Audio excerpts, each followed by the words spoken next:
This is our topic breathing. और इसमें breathing में हमारे दो स्टेप थे। एक, 1 सेकेंड, लेट मी ज्वाइन।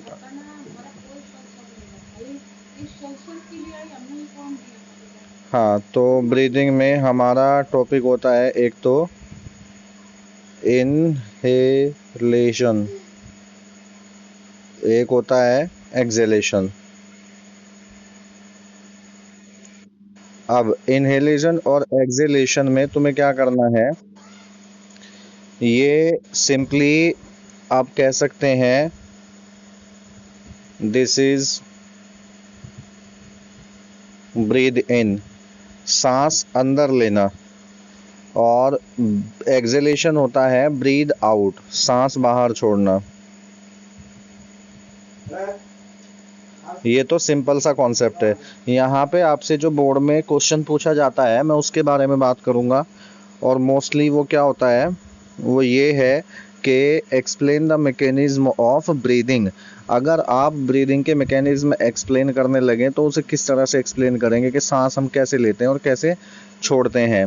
तो उसके लिए आपको कुछ टर्मिनोलॉजीज जाननी होंगी जिससे कि आप उसमें आपको समझने में हेल्प मिले। जैसे एक तो रिब केज। रिब केज क्या होता है, जो हमारा पसलियों का केज लाइक स्ट्रक्चर है जिसके अंदर हमारे लंग्स रहते हैं। दूसरी चीज हमें पता करनी होगी इसके बारे में, इंटर कोस्टल मसल्स। अब इंटरकोस्टल मसल्स जो हैं वो आपकी ऐसी मसल्स हैं जो हमारी पसलियां होती हैं ना, पसलियों के बीच में जो छोटा सा गैप रहता है उस गैप में और पसलियों के ऊपर जो मसल्स रहती हैं उन्हें हम इंटरकोस्टल मसल्स कहते हैं। फिर एक चीज है डायाफ्राम।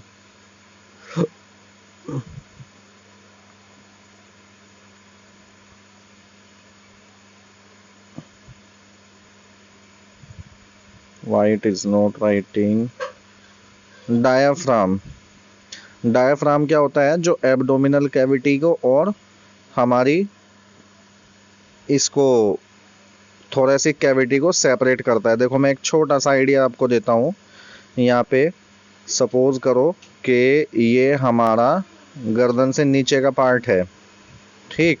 यहाँ पर हमारी पसलियाँ होती हैं और इन पसलियों के बीच में जो मसल्स रहती हैं यहाँ पर इस पोर्शन में और पसलियों के ऊपर, ये वाले हमारी मसल्स कहलाते हैं इंटरकोस्टल मसल्स। और अगर हम बात करें यहाँ पर ऐसे करके, ये जो ऊपर वाला पोर्शन है दिस इज थोरेसिक कैविटी, और जो नीचे वाला पोर्शन है दिस इज एब्डोमिनल कैविटी। हमारा पेट वाला हिस्सा है जिसमें स्मॉल इंटेस्टाइन, लार्ज इंटेस्टाइन ये सब प्रेजेंट है। और ये हमारा ऊपर वाला हिस्सा है जहाँ पर हमारे यहाँ पे मान लो ये विंड पाइप है और यहाँ से इसके दो पार्ट हो जाते हैं और फिर आगे आकर के यहाँ पे इस तरह से हमारे यहाँ पर लंग्स होंगे, ठीक। तो ये हमारा इस तरह से सिस्टम होता है। तो हमें क्या क्या चीज़ें ध्यान रखनी है, रिब केज के बारे में ध्यान रखना है, इंटरकोस्टल मसल्स के बारे में ध्यान रखना है और डायाफ्राम के बारे में ध्यान रखना है। ये 3 वर्ड याद रखने हैं। और अब मेरी ज़रा, क्योंकि लिखने में तो ये प्रोसीजर बहुत लंबा है लेकिन अगर एक्सप्लेन करें एक बार आपको समझ में आ जाए तो छोटा हो जाएगा। उसके लिए आप ऐसे समझो, देखो जब हम सांस लेते हैं अंदर, जब हम अंदर सांस लेते हैं तो क्या होता है, 1 सेकंड रुकिए, सीरियस कर दूं ज़्यादा नहीं, प्रोसेस समझनी है। जब हम सांस लेते हैं तो क्या होता है, जो इंटरकोस्टल मसल्स हैं वो आपकी, मैं यहाँ लिख देता हूँ, सिर्फ मसल लिख रहा हूँ, मसल्स जो हैं वो कॉन्ट्रैक्ट होती हैं। कॉन्ट्रैक्ट मतलब सिकुड़ती हैं, और कॉन्ट्रैक्ट होने की वजह से फिर क्या होता है, रिब केज, जो हमारा पसलियों का हिस्सा है रिब केज, वो कम आउटवर्ड, बाहर की तरफ, एंड अपवर्ड, ऊपर की तरफ इस तरह से मूव करता है। इसका मतलब ये है, आप सांस भर के देखिए, आप जब सांस भरेंगे, सांस लेंगे, ब्रीद इन करेंगे, तो क्या होगा कि आपकी जो रिब्स हैं वो बाहर की तरफ और ऊपर की तरफ एक्सपेंड होने लगेंगी। अब तीसरा पॉइंट क्या होगा, तीसरा पॉइंट आपका ये होगा कि जो ये डायाफ्राम था हमारा, ये डायाफ्राम यहाँ से नीचे आ जाएगा। देखो जहाँ मैंने डायाफ्राम बनाया था वहाँ पे एरो बना रहा हूँ, वहाँ पे देखो ये डायाफ्राम हमारा नीचे आ जाएगा, और जो पहले ऐसे डोम शेप था ऐसे, वो अब हो जाएगा फ्लैट। ठीक है, तो यहाँ पे मैं लिख देता हूँ डायाफ्राम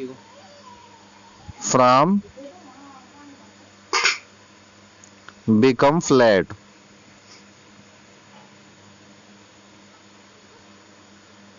ठीक, अब ये तीन चीजें ध्यान रखना, ये पूरा नोट कर लेना। जब आप सांस लेते हैं तो तीन काम होते हैं, मसल्स जो इंटरकोस्टल मसल्स वो कॉन्ट्रैक्ट होती हैं, रिब केज बाहर की तरफ और ऊपर की तरफ उठने लगता है, और डायाफ्राम जो है वो आपका नीचे फ्लैट हो जाता है एक्सपेंड होने के लिए। अब ये तीनों काम होने से क्या होगा, देखो अब मैं पॉइंटर यूज कर रहा हूं, जो पहले यहाँ पर डायाफ्राम था और अब यहाँ पर आ गया, तो इतनी सारी जगह बन गई ना एक्स्ट्रा।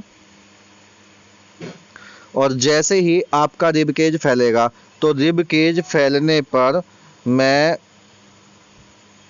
एक काम करता हूँ, जब आपके सपोज करो ये जो रिब केज है ये पहले अंदर की तरफ था, मैंने कहा कि ये बाहर की तरफ और ऊपर की तरफ आ जाएगा, ये सपोज करो अब की बार ऐसे हो जाएगा, तो ये वाला पोर्शन बढ़ गया और ये वाला पोर्शन बढ़ गया, डायाफ्राम की वजह से ये वाला पोर्शन बढ़ गया, है ना। तो ये सब कुछ होने की वजह से क्या होगा, ये सब कुछ होने की वजह से ये होगा कि यहाँ पर इसमें लंग्स में जो है स्पेस बन जाएगा। ये इरेज कर दूं मैं, एक मिनट। इसमें लंग्स में स्पेस बन जाएगा, तो यहाँ पे ये ऊपर के सारे काम होने से क्या होगा, इन थोरेसिक कैविटी, थोरेसिक कैविटी किसे कहते हैं, जहां पे हमारे लंग्स प्रेजेंट होते हैं, ये वाला portion thoracic cavity, lungs get more space, more space to expand. फैलने के लिए लंग्स को जो है ज्यादा जगह मिलती है। अब जब ज्यादा जगह मिलेगी, अब आप एक बात सोचिए, जो आइसक्रीम वाला वो भोंपू होता है, आइसक्रीम वाला वो बजाता ना हॉर्न, या ऑटो में लगा रहता है, आपने देखा होगा कि अगर इसे दबा के हम छोड़ दें तो वो क्या करेगा, सक्शन प्रेशर क्रिएट करता है, इसलिए चिपक जाता है ना वो कहीं पे। दबा के अगर आप उसे छोड़ते हैं, या छोटे बच्चों को जो ड्रॉपर से दवाई देते हैं उसमें क्या करते हैं, हम उसे दबा के उसमें ले जाते हैं दवाई में और छोड़ देते हैं, तो सक्शन के प्रेशर से वो दवाई ऊपर खींच लेता है। तो ऐसे ही जब लंग्स को फैलने के लिए ज़्यादा जगह मिलेगी, तो एक्सपेंड होने की वजह से वहाँ पर उनको, लंग्स को वहाँ पर सक्शन प्रेशर क्रिएट होगा, और उस सक्शन प्रेशर की वजह से जो बाहर की हवा है वो बाहर निकल अंदर आ जाएगी खींच के। जैसे दवाई पिलाने के ड्रॉपर से वो दवाई उसे जब दबा के छोड़ते हैं, तो जब उसमें सक्शन प्रेशर क्रिएट होता है वो उसके अंदर भर जाती है। जैसे ही लंग्स एक्सपेंड होंगे, क्योंकि उन्हें जगह मिल रही है, किस वजह से, इस वजह से, क्योंकि यहाँ पर भी एक्स्ट्रा वो हो गया है स्पेस, और ये वाला स्पेस भी एक्स्ट्रा हो गया डायाफ्राम के फ्लैट होने की वजह से। तो इस तरह से उसको स्पेस मिलता है, और स्पेस मिलने की वजह से जो है लंग्स फैल जाते हैं, लंग्स एक्सपेंड होते हैं, तो इस वजह से वहाँ पर सक्शन प्रेशर क्रिएट होता है और एयर अंदर चली जाती है। ये तो है सांस अंदर जाने का system. Is it clear to you, Sanchit and Arpit? Okay, अब मैं एक्सेलेशन के बारे में बात करता हूं। बिल्कुल सेम प्रोसेस है मगर उल्टा। आपको अब उल्टा सोचना है। कैसे सोचना है, मैं पॉइंटर यूज करूंगा। देखो, सबसे पहले ये काम किया था हमने कि मसल्स कॉन्ट्रैक्ट होती हैं, अब हम कहेंगे कि मसल्स रिलैक्स होती हैं। रिलैक्स होने के बाद रिब केज जो है, रिब केज कम इनवर्ड, आउटवर्ड की बजाय इनवर्ड एंड अपवर्ड। मैं यहाँ पे एक काम करता हूँ, ये चीजें रिप्लेस कर देता हूँ, तो वो एक्सेलेशन की प्रोसेस हो जाएगी। मसल्स रिलैक्स्ड,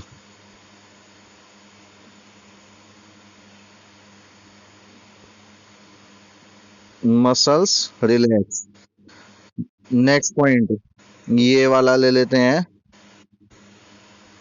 कि मसल्स रिब के जो है वो नीचे की तरफ डाउनवर्ड एंड इनवर्ड अंदर की तरफ। और उसके बाद में डायाफ्राम के बारे में बात करते हैं। डायाफ्राम हमने यहाँ पे कहा डायाफ्राम बिकम फ्लैट। डायाफ्राम जो फ्लैट हो गया था वो वापस आपका डायाफ्राम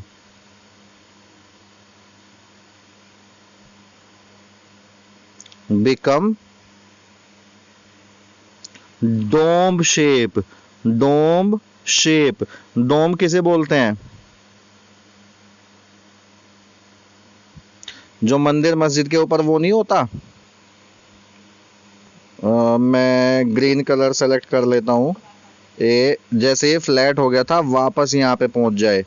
ये एरो अब मैं यहाँ से हटा के मैं काम करता हूँ, ये ऊपर की तरफ लगा देता हूँ। जो डायाफ्राम फ्लैट था वो अब वापस ऊपर की तरफ जाएगा। जो आपका लंग्स के कवर करने वाला रिब केज पहले मान लीजिए आपके पास वो यहाँ पर था, ये था पहले रिब केज, है ना। ये लाइन मिटा देता हूं मैं। अब वो क्या होगा, अंदर की तरफ जाएगा ऐसे कॉन्ट्रैक्ट होने की वजह से। और जब वो अंदर जाएगा तो देखो ये वाला स्पेस भी कम हो जाएगा, ये वाला स्पेस भी कम हो जाएगा और ये वाला स्पेस भी कम हो जाएगा। तो इस वजह से क्या होगा, लंग्स के ऊपर दबाव पड़ेगा, है ना। जो लंग्स में हवा भर गई है उस लंग्स पे दबाव पड़ने की वजह से वो हवा जो उसमें भरी हुई है वो बाहर निकल के आ जाएगी और इस तरह से होगा हमारा एक्सेलेशन।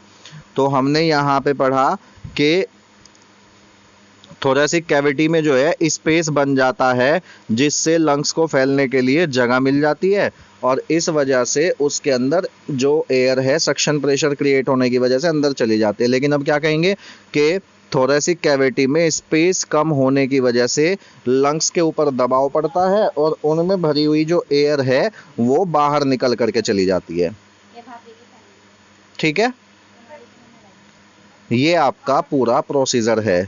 इसके लिए मैं आपको एक वीडियो का लिंक शेयर करूंगा, उसमें बलून को लेकर के कुछ एक्सपेरिमेंट होगा या फिर आपको समझ में आ जाएगा, उससे क्लियर हो जाएगा एनिमेटेड वीडियो से कि मैंने ये प्रोसेस कैसे समझाई है। उनका जो वो एनिमेशन दिखाएंगे अब आपको शायद पूरा समझ में आ जाएगा क्योंकि मैंने आपको ये बातें क्लियर कर दी। 3 चीज़ों पर ध्यान देना है, इंटरकोस्टल मसल्स का रोल क्या है, रिब केज का रोल क्या है और डायाफ्राम का रोल क्या है। इन चीजों पे ध्यान देना होगा आपको। आगे बढ़े, मैं इसे इरेज कर दे रहा हूं सब। अब ये हो गया हमारा ब्रीदिंग का पोर्शन, एक्सटर्नल रेस्पिरेशन हमारा हो गया कंप्लीट। अब हम बात करते हैं इंटरनल रेस्पिरेशन की। इंटरनल रेस्पिरेशन को हमने 2 पार्ट में डिवाइड किया था, एक टिश्यू रेस्पिरेशन और एक सेल्यूलर रेस्पिरेशन। टिश्यू रेस्पिरेशन में हमने कहा था gaseous exchange in lungs, lungs में जो गैसियस एक्सचेंज होता है उसके बारे में पढ़ा था। इससे पहले थोड़ा सा मैं आपको एक बार डायग्रामेटिकली ह्यूमन रेस्पिरेटरी सिस्टम के बारे में बता दूं क्या क्या होता है उसमें। देखिए, ये अगर हमारा विंड पाइप या ट्रैकिया है मान लीजिए, ये नीचे जा करके 2 पार्ट में डिवाइड हो जाता है। 2 पार्ट में डिवाइड होने के बाद में यहाँ पर लंग्स होते हैं एक साइड का लंग दूसरे लंग से थोड़ा सा छोटा होता है, और वो इधर वाला छोटा होगा जिधर की साइड में हमारा हार्ट रहता है, क्योंकि उसमें हार्ट को रखने के लिए भी आपको जगह चाहिए होती है। तो लेफ्ट साइड वाला लंग जो है वो हमारा वो थोड़ा सा साइज में छोटा होता है। इनके अलग अलग पार्टीशंस हुए रहते हैं इस तरह से। अब यहाँ पर अगर हम इसको देखें तो आगे जा करके ये और ज़्यादा ब्रांचेज हो जाती हैं। ये डायग्राम इसमें तो सही से नहीं बनेगा, मैं आपको ऐसे समझाता हूँ। जैसे पेड़ का एक मोटा स्टेम होता है, वो आगे जाके और छोटी ब्रांचेज में बदल जाता है, आगे जाके और छोटी ब्रांचेज में बदल जाता है, आगे जाके फाइनली वो पत्तियों में बदल जाता है। तो सपोज करो ये स्मॉलेस्ट ब्रांच है और उसके आगे ऐसे सैक लाइक स्ट्रक्चर होती हैं बहुत सारी, जिन्हें हम कहते हैं एल्वियोलाइज। इस तरह से एंड में जाके बहुत सारी सैक लाइक स्ट्रक्चर होती हैं। ये है। अब अगर इस सैक लाइक स्ट्रक्चर को हम एक्सपेंड करके देखते हैं तो एक्चुअली इन्हें हम कहते हैं एल्वियोलाई। ये हैं एल्वियोलाई। अब इस एल्वियोलाई को अगर हम देखते हैं तो मैं इसको थोड़ा कलर चेंज करता हूँ। ये हम रेड कलर से ब्लड दिखाएंगे क्योंकि हमारा ब्लड रेड कलर का होता है। इसे अगर हम एक्सपेंड करके देखेंगे तो एल्वियोलाई हमें कुछ इस तरह से दिखाई देगी, और इसके चारों तरफ जो है आपकी होती हैं ब्लड वेसल्स। तो ब्लड वेसल्स को मैं इस तरह से येलो कलर से दिखा देता हूँ। इनके चारों तरफ इस तरह से ब्लड कैपिलरीज फैली हुई रहती हैं, और इसके अंदर यहाँ पर ये आरबीसीज घूमती रहती हैं, मतलब ब्लड रहता है। ये मैं रेड कलर से दिखा रहा हूँ इस तरह से। वाह, ये सुंदर लग रहा है। तो अब इसमें क्या होगा, जो हमारा ब्लड होता है, सॉरी जो एयर होती है, देखो पैसेज देखना। अब पहले नाक से हवा जाती है जिसे हम कहते हैं कि नेजल पैसेज से एंटर किया। नेजल पैसेज से एंटर करने के बाद वो आपकी यहाँ पर होता है लैरिक्स, जिसे हम बोलते हैं वॉइस बॉक्स। लैरिक्स, YNX, लैरिक्स यहाँ पे होता है वॉइस बॉक्स। तो इसमें दो धागे जैसी स्ट्रक्चर होती है। उन स्ट्रक्चर में जब लंग्स में से हवा बाहर जाती है तो उनमें वाइब्रेशन होता है, और उस वाइब्रेशन की वजह से हमारी आवाज बनती है। तो इसे हम लैरिक्स को वॉइस बॉक्स भी बोलते हैं। तो यहाँ पे देखना, अब ट्रैक करना जरा। यहाँ पर एयर यहाँ से नेजल पैसेज से पीछे नेजल कैविटी होती है, वहां पे गई। नेजल कैविटी से पीछे फेरिक्स में गई। फेरिक्स जो है दो पार्ट में डिवाइड हो जाता है, विंड पाइप और फूड पाइप। ये विंड पाइप है। इस विंड पाइप में यहाँ से पास होती है और फिर उसके बाद इस लंग में और इस लंग में चली जाती है। और यहाँ पे लंग्स में जाने के बाद में ये जो ब्रांचेज हैं इसकी, देखो ये जो पोर्शन है, मैं काम करता हूँ इसको मैं लेबल कर देता हूँ। This is trachea.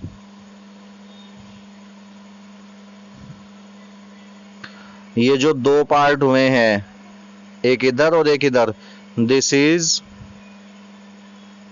Bronchus. And जो आगे जाके फाइनली ये और ज्यादा छोटी ब्रांचेस में, ऐसे मान लीजिए यहाँ पर मैं इसकी ब्रांच बना देता हूँ, ऐसे आगे जा करके चला गया। इनको हम कहते हैं ब्रोंकियोल्स।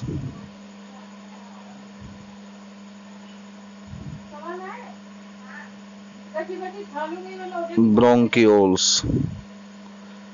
और ब्रोंकियोल के बाद में जो है फाइनली हमारा पोर्शन आता है एल्वियोलाई। तो देखो ट्रैक करो जरा इसे। पहले नोज में नेजल कैविटी में, फिर फेरिक्स में, फिर विंड पाइप में, विंड पाइप से ब्रोंकस में, ब्रोंकस से जाती है ब्रोंकियोल्स में, और ये है ब्रोंकियोल्स। ब्रोंकियोल्स से जाती है एल्वियोलाई में, and this is alveoli.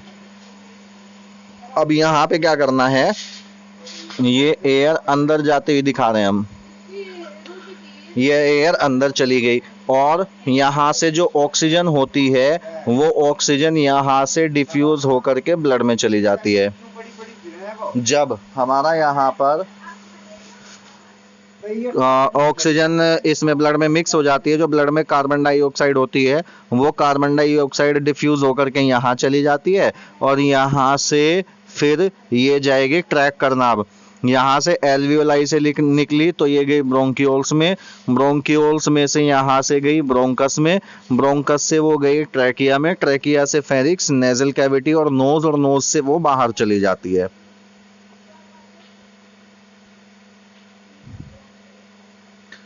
Is it clear to you? ये हमारा रेस्पिरेटरी सिस्टम है। अर्पित एंड संचित, मैं इसे रिकॉर्ड कर रहा हूं, ये मैं वीडियो भेज दूंगा तुम्हें।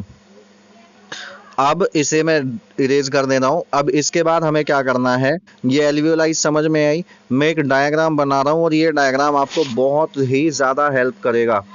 ये आपको बहुत सारी चीजें एक ही डायग्राम में समझ में आ जाएंगी। देखो मैं यहां पर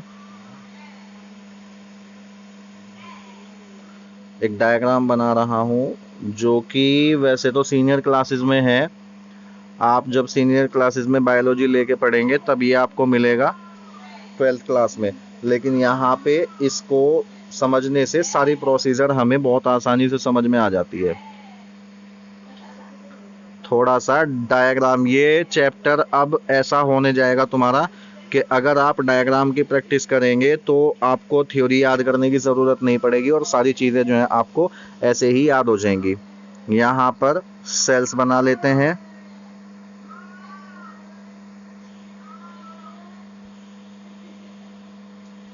और ये सेल्स बनाने के बाद हम इसे क्या कहेंगे, हम इसे कहेंगे टिश्यू।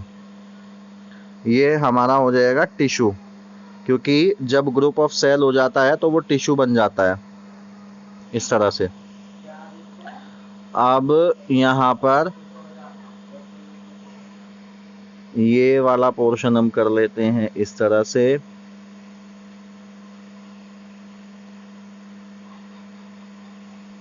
और यहाँ पर हम बना लेते हैं वो एल्वियोलाई।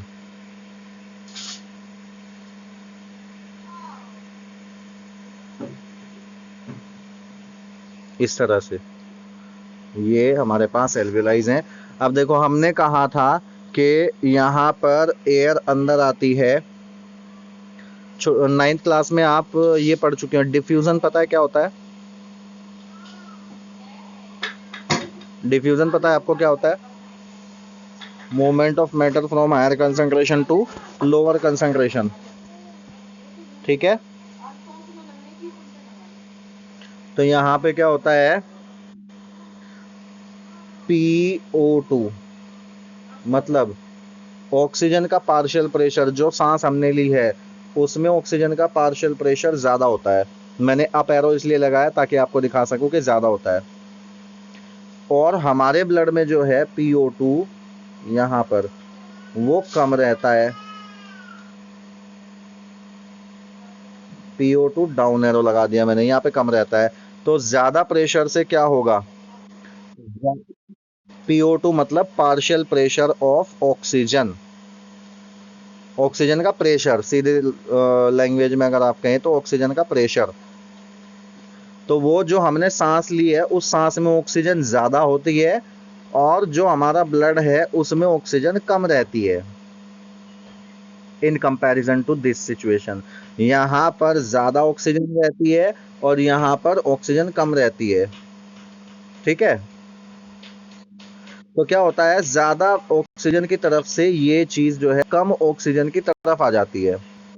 इसका मतलब ये हुआ कि यहाँ पर ऑक्सीजन डिफ्यूज होकर के, ऑक्सीजन एल्वियोलाई से डिफ्यूज होकर के यहाँ ब्लड में आ जाएगी।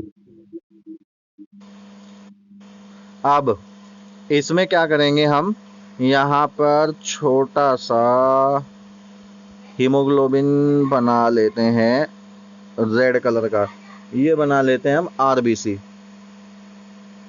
थोड़ा बड़ा कर देते हैं इसको ऐसे, ठीक। और ऑक्सीजन को दिखा देता हूं मैं थोड़ा सा, चलो ब्लू कलर से ही कर लेते हैं।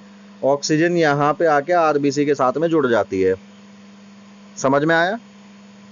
ऑक्सीजन एल्वियोलाई में आने के बाद लंग्स से ब्लड में चली जाती है और ब्लड में हीमोग्लोबिन से जुड़ जाती है, और वहां पे क्या होता है, HB। हीमोग्लोबिन को हम शॉर्ट में कहते हैं HB, वो ऑक्सीजन के साथ जुड़ के वो बना लेती है HbO2, ऑक्सी हीमोग्लोबिन कहते हैं इसे, ठीक है, ऑक्सी हीमोग्लोबिन HbO2। तो ये हमारा जो ये वाला पोर्शन है इसी चीज को दिखा रहा है कि हीमोग्लोबिन के साथ में ऑक्सीजन जुड़ गई है।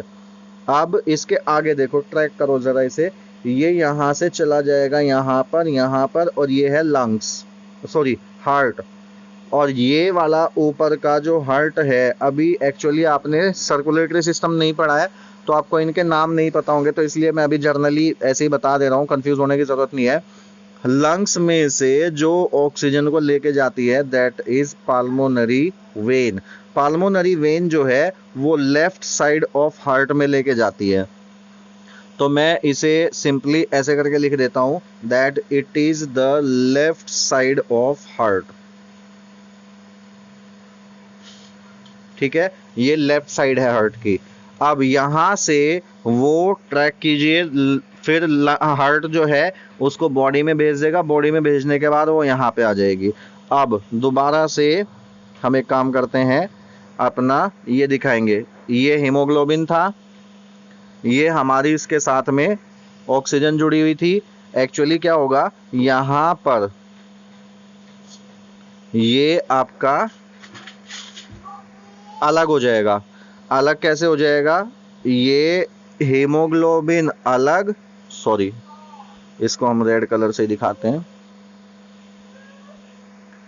ये हमारा हीमोग्लोबिन अलग हो जाएगा और जो हमने सेलेक्ट की थी ऑक्सीजन, वो ऑक्सीजन हमारी आ जाएगी यहाँ पे, और यहाँ से फिर वो चली जाएगी आपकी, ट्रैक कीजिएगा इसको, यहाँ से चली जाएगी सेल के अंदर और सेल के अंदर उसका यूटिलाइजेशन हो जाएगा।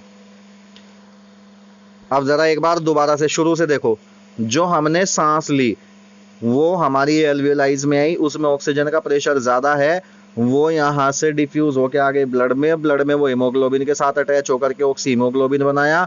ये पाल्मोनरी इट इज पाल्मोनरी वेन, पाल्मोनरी वेन जो है वो लेकर के उस ऑक्सीजन वाले ब्लड को जाएगी left side of the heart. Left side of the heart से वो पाल्मोनरी आर्टरी से, सॉरी ये एओर्टा से एंड आर्टरीज से ये चला जाएगा ब्लड बॉडीज को, बॉडी के पार्ट्स को, ऑर्गन्स को, और वहां से इसमें से ऑक्सीजन रिलीज कर दी जाएगी। और ऐसा रिलीज करने का सिस्टम क्यों होगा, जो ऊपर हमने यहाँ पर जो पोर्शन पढ़ा है ये वाला, ये उल्टा हो जाता है। यहाँ पर ब्लड में ऑक्सीजन का प्रेशर ज्यादा होता है, पार्शियल प्रेशर ऑफ O2 ज्यादा होता है। मैं एक काम करता हूँ, ये नोट कर देता हूँ, PO2 यहाँ पर ब्लड में ज्यादा होता है, और क्योंकि PO2 यहाँ पर कम रहता है, क्योंकि ऑक्सीजन लगातार यहाँ पे सेल के अंदर रेस्पिरेशन के लिए यूज होती रहती है, तो इसलिए जो ऑक्सीजन है वो डिफ्यूज होके, क्योंकि यहाँ प्रेशर ज्यादा है, यहाँ पे सेल्स के अंदर कम है, तो ब्लड में से डिफ्यूज होके सेल के अंदर चली जाती है। ये पोर्शन है। अब वापस आते हैं इस चीज पर, यहाँ पर इसमें जो है ऑक्सीजन का इस्तेमाल होके, हमने पढ़ा था कि ग्लूकोज का ऑक्सीडेशन होने के बाद यहाँ पर बनती रहती है कार्बन डाइऑक्साइड, और वो कार्बन डाइऑक्साइड बनने की वजह से यहाँ पर क्या होता है, PCO2 मतलब partial pressure of carbon dioxide यहाँ पे बनती रहती है, तो इसलिए partial pressure of carbon dioxide यहाँ पर ज्यादा होता है, और जो ब्लड है यहाँ पर PCO2 ब्लड के अंदर वो कम रहता है। तो इस वजह से ये कार्बन डाइऑक्साइड पहले यहाँ पर आएगी और फिर यहाँ से ये ब्लड कैपिलरीज में चली जाएगी, और ये स्पेस जो है बीच का, ये वाला सेल के और इसके बीच का जो स्पेस है, ये स्पेस हमारा कहलाता है इंटरस्टिशियल स्पेस, जो ब्लड कैपिलरीज के और सेल्स के बीच का गैप होता है। ब्लड में से डायरेक्ट चीजें सेल्स के अंदर नहीं जाती, बल्कि ब्लड में से वो चीज़ें भेजी जाती हैं इंटरस्टिशियल स्पेस में, और इंटरस्टिशियल स्पेस से वो चीज़ें भेजी जाती हैं फिर सेल्स के अंदर। ऐसे ही सेल्स में से जो मटेरियल है वो यहाँ से भेजा जाता है इंटरस्टिशियल स्पेस में, और फिर यहाँ से वो भेजा जाता है ब्लड में। क्लियर। अब यहाँ पर क्या होगा कि ये कार्बन डाइऑक्साइड जो है यहाँ से चली जाएगी आपकी, ये यहाँ से मूव करेगी और मूव करने के बाद ये जाएगी इसमें हार्ट में। ये हार्ट के चैम्बर्स हैं। अभी आपने सर्कुलेटरी सिस्टम नहीं पढ़ा है तो इसलिए मैं इनके नाम नहीं बता रहा, मैं अभी सिर्फ ये कह रहा हूँ कि ये right side of the heart है। Right side of the heart से वो चीज़ चली जाएगी यहाँ पर, और यहाँ पर जाने के बाद में वो चली जाएगी कार्बन डाइऑक्साइड का प्रेशर। फिर से लिखते हैं कि जो PCO2 होता है, पार्शियल प्रेशर ऑफ CO2 होता है, यहाँ पर ज़्यादा रहता है, और एल्वियोलाई में जो पार्शियल प्रेशर ऑफ CO2 रहता है, मैं यहाँ पर लिखता हूँ PCO2, वो रहता है कम। तो इस वजह से यहाँ से ये डिफ्यूज़ होकर के यहाँ चली जाती है, और यहाँ से फिर वो जाती है ब्रोंकियोल्स में, ब्रोंकस में, ट्रैकिया में, नेजल कैविटी में, नोज में, और फिर यहाँ से वो बाहर हो जाती है। आई बात समझ में? ये वाला है हमारा right side of the heart, right side of the heart. अभी क्लियर है? This meeting is going to be over. इसमें शायद 3 या 4 मिनट रह रहे हैं, आप इसको दोबारा से ज्वाइन करेंगे अगर मीटिंग खत्म हो जाती है तो, है ना? आगे चलें अब, इसे मैं रेज कर देता हूं। अब देखो, आपसे क्वेश्चन पूछा जाता है, डोंट ड्रॉ दीज लाइंस। अब आपसे क्वेश्चन पूछा जाता है, देखो जो ऑक्सीजन है उसका जो ट्रांसपोर्ट होता है, वो ट्रांसपोर्ट 97% जो होता है O2, जो ट्रांसपोर्ट होती है बाई HB, मतलब 97% ऑक्सीजन जो है वो ट्रांसपोर्ट होती है बाई हीमोग्लोबिन, और यू कैन से RBCs करती हैं। और जो 3% ऑक्सीजन है वो आपकी इन डिजोल्व्ड फॉर्म, मतलब जो हमारे ब्लड का प्लाज्मा होता है, लिक्विड पार्ट होता है, उसमें ऑक्सीजन घुल के जाती है। तो एक तो ये पार्ट याद करना, ये आपका MCQs टाइप के क्वेश्चन में पूछा जा सकता है, या आप कभी 10th बेस पर जब कंपटीशन के एग्जाम देंगे ये तब पूछा जा सकता है आपसे। बेटा डोंट ड्रॉ दीज थिंग्स। आप क्या कर रहे हैं? अब कार्बन डाइऑक्साइड के बारे में बात करते हैं। जो कार्बन डाइऑक्साइड होती है उसका 70% इज ट्रांसपोर्टेड, बाई नहीं लिखते, इसे हम लिखते हैं इन द फॉर्म ऑफ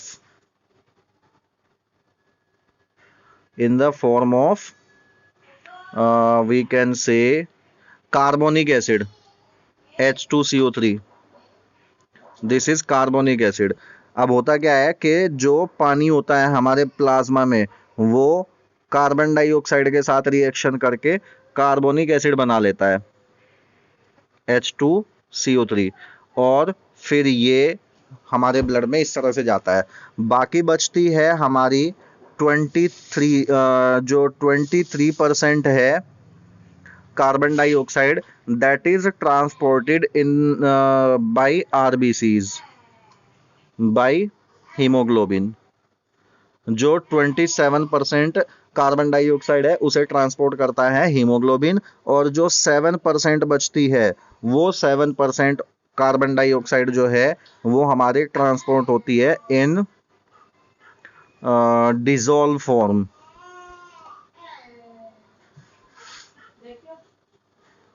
ये हमारे ब्लड के प्लाज्मा में घुल करके ट्रांसपोर्ट होती है।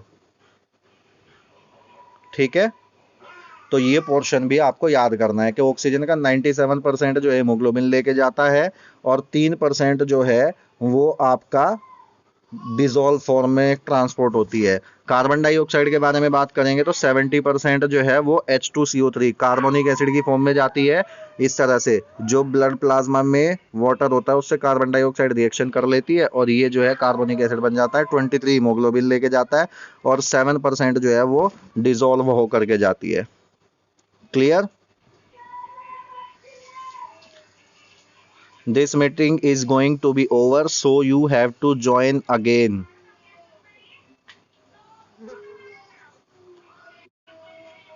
चीजें समझ में आ रही हैं? इसे नोट कर लो जब तक।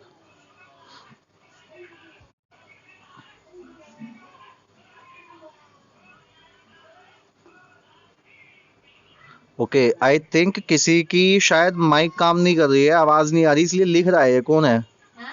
संचित तुम हो? तुम्हारे माइक में प्रॉब्लम ज्यादा होती है, तो फिर अर्पित कर रहा होगा। चलो ठीक है, ठीक है। फिर लिख कौन रहा है ये? नीरज आप लिख रहे हो? ओके चलो, मीटिंग दोबारा से ज्वाइन करना। So we have studied about the gaseous exchange in the lungs and blood vessels. जो हमारे लंग्स हैं उनमें से ब्लड में कैसे गैसेस का एक्सचेंज होता है। ऑक्सीजन लंग्स से ब्लड में जाती हैं, कार्बन डाइऑक्साइड ब्लड से लंग्स में आती हैं ताकि उसका एक्सहेलेशन किया जा सके।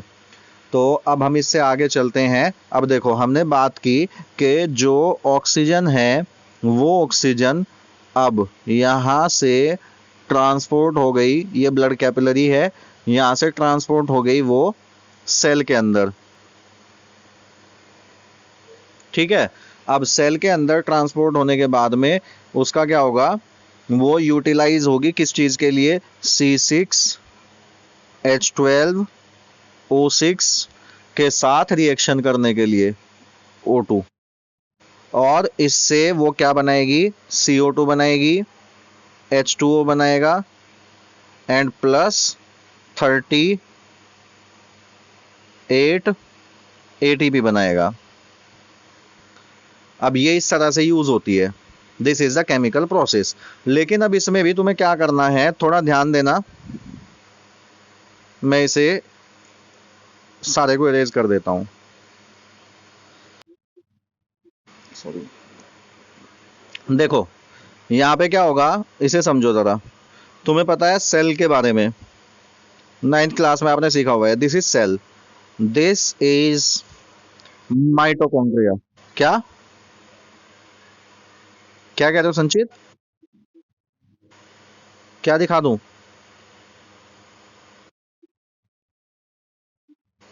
हाँ वैसे ही समझाऊंगा। अभी देखो जरा, can you tell me what is this? इसके अंदर दैट इज माइटोकॉन्ड्रिया। यस। अब देखो, जो मान लीजिए हमारे पास ये हमारा फूड पार्टिकल है, ये फूड पार्टिकल हमारा इसके अंदर चला गया, सेल के अंदर। सेल के अंदर जाने के बाद में ये हमारी है ऑक्सीजन का पार्टिकल,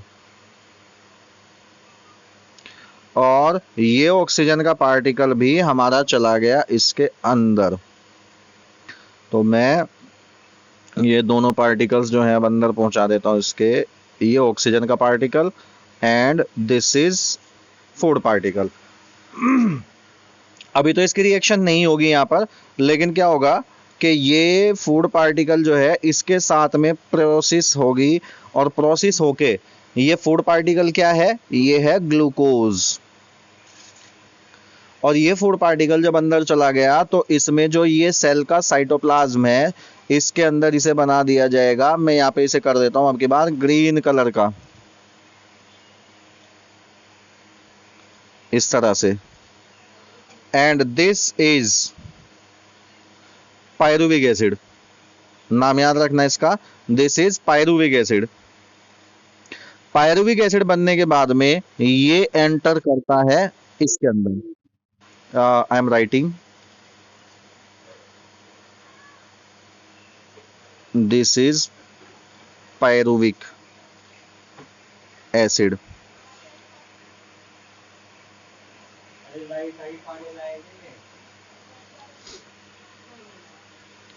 और फिर ये एंटर कर जाता है माइटोकॉन्ड्रिया के अंदर। अब देखो माइटोकॉन्ड्रिया के अंदर जा करके इसका क्या होता है, मैं यहाँ पे इसे केमिकल रिएक्शन से आपको समझा रहा हूँ। ग्लूकोज, ग्लूकोज चली गई सेल के साइटोप्लाज्म के अंदर और ये बदल गई पायरुवेट में। अम्मी चुप रहो यार।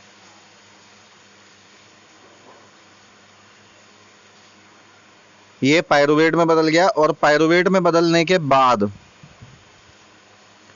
ये बदलता है आपका कार्बन डाइऑक्साइड में, एटीपी में। ये सब चीजें इससे बनती हैं और जो H2O है वो भी। वैसे H2O इससे पहली प्रोसेस में बन जाता है, इसे रहने देते हैं। तो यहां पर देखो ये काम कहां पे हुआ, this happen in cytoplasm, cell के साइटोप्लाज्म में। और ये पायरुवेट बनने के बाद कहां चला गया, इन साइटोप्लाज्म और ये इन माइटोकॉन्ड्रिया, ये माइटोकॉन्ड्रिया में चला गया। अब मैं कलर चेंज कर दे रहा हूं। यहां पर साइटोप्लाज्म में जो प्रोसेस होती है दिस इज कॉल्ड ग्लाइकोलिसिस, ठीक है। This process is called glycolysis. और जब ये ग्लाइकोलिसिस क्या है, आप इसे ऐसे समझिए, ग्लूकोज को पायरुविक एसिड में बदलने की जो प्रोसेस होती है उसे ग्लाइकोलिसिस कहते हैं। ये प्रोसेस कहां पे होती है, ये सेल के साइटोप्लाज्म के अंदर होती है। अब ये पायरुविक एसिड क्या होगा, आपका एंटर कर जाएगा माइटोकॉन्ड्रिया के अंदर। माइटोकॉन्ड्रिया के अंदर इससे कार्बन डाइऑक्साइड बनेगी और एटीपी बनेंगे और इस प्रोसेस को हम कहते हैं क्रेब्स साइकिल, क्रेब्स साइकिल, ठीक है, क्रेब्स साइकिल। और या फिर इसको हम कहते हैं सिट्रिक एसिड साइकिल। ओए असीम थोड़ी देर रुक जा, बाद में बताइयो, ये आराम से बोल। तो इसे हम ये भी कहते हैं citric acid cycle, citric acid cycle हम इसको ये भी बोलते हैं। या वैसे सीनियर क्लासेस में आता है ये, इसे ट्राई सिट्रिक एसिड भी बोलते हैं, CTA ऐसे करके भी बोलते हैं। तो ये है पूरी प्रोसेस। अब देखो हमने क्या पढ़ा था कि ग्लूकोज को ऑक्सीडाइज करके उससे CO2 बनाना और ATP बनाना और वाटर बनाना, यही तो होता है।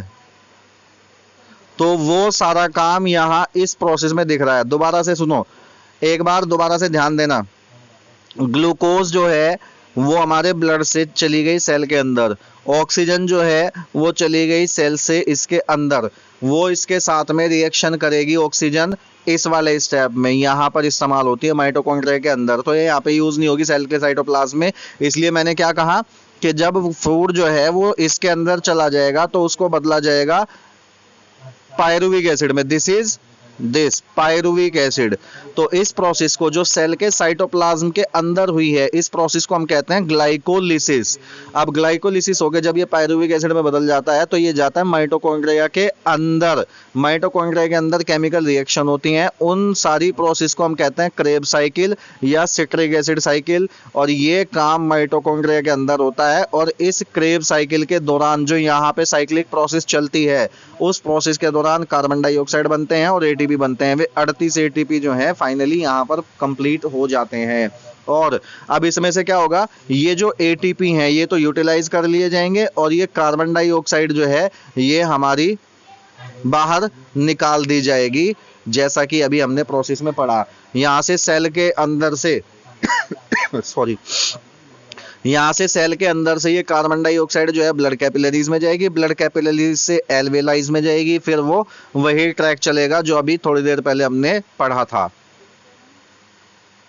क्लियर?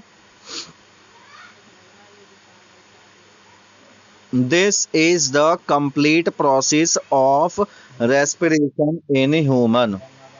बाकी इसमें आपको एक पोर्शन और पढ़ाया जाता है, वो बहुत इंपॉर्टेंट है। इसे इरेज कर दूं मैं? एक पोर्शन और है जो बहुत इंपॉर्टेंट है और वो मैं आपको ऑलरेडी बता चुका हूं, तो आप सिर्फ मुझे यहाँ पर मैं दोबारा से लिख रहा हूं, आपको बोलते रहना है मैं क्या कर रहा हूं। C6H12O6, इसके दो फेट हैं। फेट मतलब भविष्य, इसकी किस्मत में दो चीजें लिखी हुई हैं, या तो ये CO2 बनाएगा, H2O बनाएगा और 38 ATP बनाएगा। यहां पर इसके साथ में दो काम हो सकते हैं कि या तो ये लैक्टिक एसिड बनाएगा, CO2 बनाएगा। नहीं नहीं, उसकी जरूरत नहीं है आपको, बहुत बड़ा फॉर्मूला है, आप और ज्यादा कंफ्यूज हो जाओगे। अभी तो तुम्हें छोटे छोटे फॉर्मूले याद नहीं होते, इतना बड़ा फॉर्मूला कैसे याद रखोगे? तो उसकी जरूरत भी नहीं है अभी आपको। And 2 ATP। अब यहां पे दूसरा काम हो सकता है आपका, इससे एथेनॉल, या आप इसे कह सकते हैं इथाइल अल्कोहल, या सिंपल अल्कोहल भी लिख सकते हैं, CO2 और प्लस 2 ATP, ये बनते हैं। ठीक है। अब मुझे आपको ये बताना है कि ये वाला काम कब होता है, जब ऑक्सीजन प्रेजेंट होती है, और ये वाला काम कब होता है, जब ऑक्सीजन एब्सेंट होती है, O2 एब्सेंट। इस वाली प्रोसेस को हम क्या कहते हैं, एरोबिक रेस्पिरेशन, और इस वाली प्रोसेस को हम कहते हैं एनारोबिक रेस्पिरेशन। अब लैक्टिक एसिड वाली जो प्रोसेस होती है, ये कहां पे होती है, इन मसल्स। अगर एनारोबिक रेस्पिरेशन मसल्स में होता है तो लैक्टिक एसिड बनता है, and this lactic acid is responsible for what, muscles cramp and pain. जो हमारे ज्यादा देर तक काम करने की वजह से हाथों पैरों में दर्द होने लगता है या बॉडी ऑर्गन्स में पेन होने लगता है, तो वो उस वजह से होता है क्योंकि ऑक्सीजन होती नहीं, तो ऑक्सीजन ना होने की वजह से एनारोबिक रेस्पिरेशन होता है, और एनारोबिक रेस्पिरेशन होने की वजह से लैक्टिक एसिड बनता है और इस वजह से पेन होने लगता है। और ये वाला पोर्शन जो है ये किस में होगा, या तो किसी एनारोबिक बैक्टीरिया में, एनारोबिक बैक्टीरिया, और या फिर ये काम होगा आपका यीस्ट में। तो इस प्रोसेस को हम क्या कहते हैं, फर्मेंटेशन। मैंने आपको कई सारे क्वेश्चन बताए थे, उन सारे क्वेश्चन को एक बार रिपीट करेंगे। एक क्वेश्चन तो ये था कि एरोबिक रेस्पिरेशन और एनारोबिक रेस्पिरेशन क्या होता है। एरोबिक क्या होता है, जब ऑक्सीजन प्रेजेंट रहती है, एनारोबिक वो होता है जब ऑक्सीजन एब्सेंट रहती है। सबसे ज्यादा एनर्जी मतलब एटीपी किस में बनते हैं, 38 एटीपी एरोबिक रेस्पिरेशन में बनते हैं, जबकि एनारोबिक में 2 एटीपी बनते हैं, तो इसमें कम एनर्जी का प्रोडक्शन होता है। अब मसल्स में दर्द क्यों होता है, due to the formation of lactic acid in the muscles in the absence of oxygen, या ये कह सकते हो during the anaerobic respiration. Muscles में लैक्टिक एसिड बनता है और ये लैक्टिक एसिड जो है मसल्स पेन का कारण बनता है। अब बैक्टीरिया में कोई एनारोबिक बैक्टीरिया हो या यीस्ट हो, अगर ये डाल दोगे तो उसमें एथेनॉल बनेगा, कार्बन डाइऑक्साइड बनेगी और एटीपी बनेंगे। This process is called fermentation. और बेवरेज इंडस्ट्री में अल्कोहल, वाइन, बियर, ये सब जो चीजें बनती हैं वो सब चीजें इस एनारोबिक रेस्पिरेशन से बनती हैं। ग्लूकोज का, चाहे वो गन्ने का रस हो या कोई और चीज हो जिससे भी बेवरेजेस बनते हैं, उनमें ग्लूकोज होती है, और नहीं भी होती तो उसे ग्लूकोज में बदल लिया जाता है। उस ग्लूकोज को फिर एनारोबिक बैक्टीरिया डाल के अल्कोहल में बदल लिया जाता है, और फिर वो अल्कोहल जो है हमारा बेवरेज इंडस्ट्री में यूज होता है, तो उसका फर्मेंटेशन किया जाता है। This is the most important topic of this topic, या इसे सब टॉपिक कह लीजिए। बोर्ड में लगभग हर साल आ रहा है और 3 मार्क्स में क्वेश्चन आता है, और 1 मार्क्स में भी पूछे जा सकते हैं। 1 मार्क्स में इसके हिस्से कर करके पूछे जा सकते हैं, और 3 मार्क्स में ये पूरा का पूरा पूछा जा सकता है। ये एक छोटा सा डायग्राम आपको 3 मार्क्स दिला सकता है बोर्ड में। ये रेस्पिरेशन का टॉपिक हमारा यहाँ पे कंप्लीट हो जाता है। अगर कोई डाउट है तो वो मुझे बता दीजिए आप।